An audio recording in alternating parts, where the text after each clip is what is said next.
What's going on, Jerome's? So we're getting mercifully close to the NFL draft on Thursday, and want to go through a couple scenarios. So we're going to do a couple of these this week. Would you rather?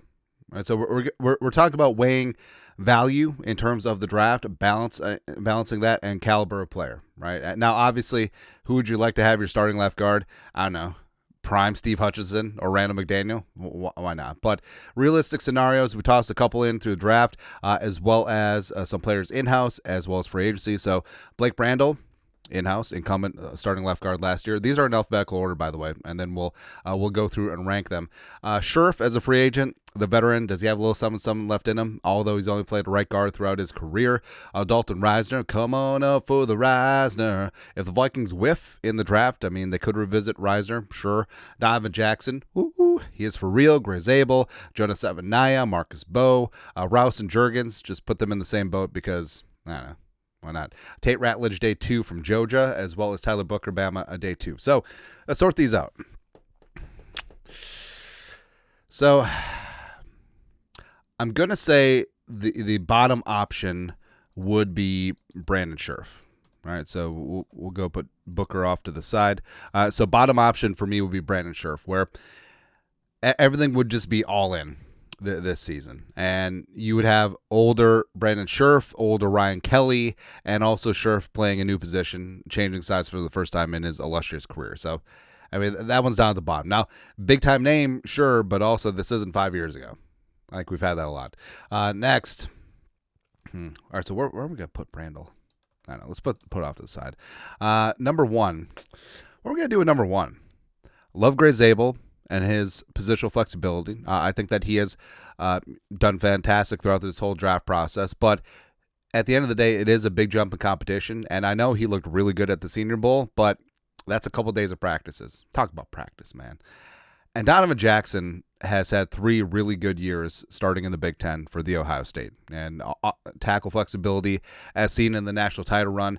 And Jackson, I'm at the point now, just if you want to take Jackson 24, just do it. But if you can trade down, get him later in the first round or the top of day 2, I think that would be the best option right now because I really love Tyler Booker. But schematically, that's a big-time league because Booker is going to be best suited in a man-gap scheme. Jackson can do both. The Ohio State obviously runs a lot of outside zone. They ran a lot of gap last year, mainly because of Will Howard. But Jackson has size, has movement ability, and just has violence, man. And if you have a starting offensive line that's Darrisaw, Jackson, Kelly, Fries, Brian O'Neill, that's Super Bowl caliber offensive line. Just is all the way around. Riser's going to be down lower. Gray Zabel would be number 2 for me. So uber athletic offensive lineman, a good anchor for his size. Positional flexibility at all 5 spots is great. And eventually, I mean, it's not out of the realm of possibility that Zabel is his best spot is reducing inside to center, right? And Ryan Kelly, a 2-year deal here with the Vikings, could be looking for a predecessor down the line, and that could be Gray Zabel. So hit him at number 2.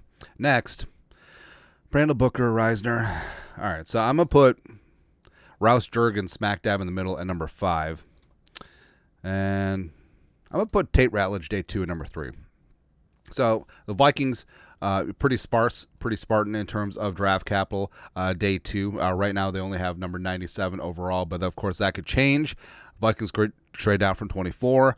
Vikings could potentially trade up from 97 or 139, potentially using next year's draft capital since there will be a surplus.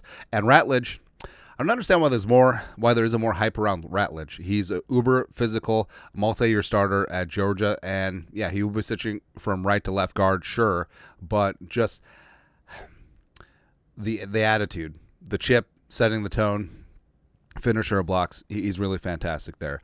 I'm going to put Blake Brandel at... Actually, hold on. All right, so we're going to drop Rouse Juergens to 6. We're going to put Brandel at 5. Now, Brandel actually fared quite well last year when Darrisaw was healthy. And ideally, Darrisaw is going to be healthy for a long time. But Brandel struggled last year with Cam Robinson in there as he was getting up to speed. Just sort of a mess all the way around. I am willing to give a little grace, and as well as the coaches that believe in him, are still in place. So I think that, Brandel, if the Vikings go in a different direction at the top of the draft and Brandel wins the competition, because I think it will be an open competition, more power to him. And I think that he could grow in year 2 of his 3-year extension. Next. All right, so what do we do here? I guess about Reisner at 9. Yeah, because that means that they whiffed in the draft, and Reisner's brought in, and then he won the competition over Brandel, Rouse, and Jurgens. Rouse and Jurgens I have at 6 because I think Rouse could really reduce inside and do well at left guard spot. Jurgens, less hyped about because I think that he would be a better center and potential successor to Ryan Kelly. All right, so 3 left. All right, so I'm going to go Jonas Avenaya day 2. So the Vikings brought him in for a top 30 visit, and he's got size. He's going to be reducing inside from left tackle, although he has played a little bit of right guard, right tackle for Arizona. But just the attitude, the chip that he plays with, the good anchor, I think that he would reduce inside very nicely into left guard. I'm going to put Tyler Booker at number 7. Now, it could be a spot where the Vikings are getting away from the undersized, uber-athletic offensive lineman, and they just want to punch dudes in the face, where Booker, he wouldn't necessarily be a liability in outside zone. He does have enough quickness to pull when running power. But Booker, great anchor, great dude, multi-year starter at Alabama, and played with Saban, stuck it out when Kalen DeBoer came in. So big-time respect there. I think Booker's going to be rock solid, man. Lastly, number 8. So Marcus Bowe probably is the most athletic and most wide-ranging guard in the draft.